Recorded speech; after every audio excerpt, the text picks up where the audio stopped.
So those first, but first, a letter and a warning from 5 Republican senators led by Florida's Marco Rubio. The senator wrote to President Biden today, asking him to suspend travel from China to the U.S., just like former President Trump did in January of 2020. Now, it comes as respiratory illnesses are surging across China, with a heightened focus on infections in children.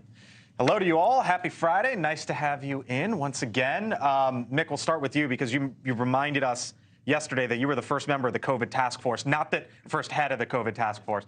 Not that we're talking about COVID right now, but we're talking about a surge of respiratory illnesses in China. And now you got Republicans saying, cut off travel between the two countries. It's the exact proper conversation to have. We had the former head of the CDC on the show yesterday, and one of the things he said several times was, we just don't know that much. We don't know nearly enough.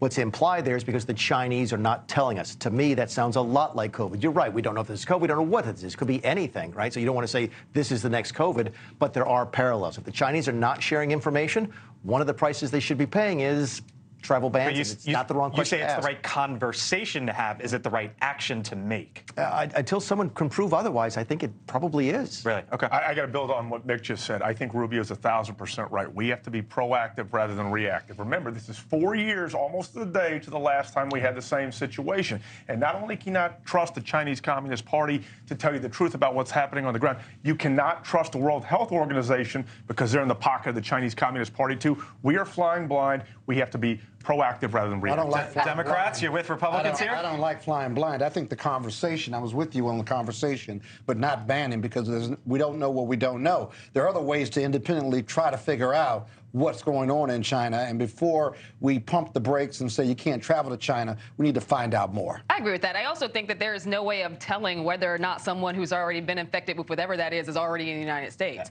A travel ban that is enacted tomorrow is not going to stop anything that may have already been spreading in communities that we may not know about right now until the thing gets bigger. So I think that was one of the issues with COVID as well. Issuing travel bans in and of themselves do not eradicate the spread of any communicable illness.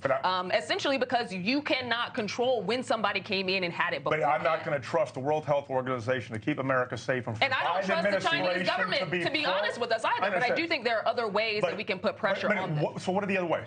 Great question. What are the other ways to do it other than a travel ban out of China? Because we already know it's spread to the Netherlands. My question is, what are the other ways? I'll tell you what we did last time, okay? And it did work because we had bad information, which is that we set up checkpoints at airports to look for people with symptoms because we thought that was a good way to keep the people out of the country. That was like the screening with the temperatures and everything. Exactly what it was. Then it turned out you could transfer COVID asymptomatically before you knew you had symptoms. So there again, we were hamstrung by the fact we didn't have good information. So I think it is the right conversation. I'm not saying we should absolutely have a ban, but it's a serious conversation needs to take place now because Amisha's right. The longer you wait, the more people could be coming in without us knowing about it. Yeah, the travel ban stops it from going forward or from communicating it from this point forward if you put the ban in. Correct. But Amisha's right. If they're here already, you got other problems. And we haven't defined what these respiratory illnesses are. I don't trust China either. I don't trust We haven't defined it either. There's got to be another way to define it. What I'm going to say is early news reports say it's some sort of mysterious pneumonia. It's funny, as someone who wound up in the ICU with COVID,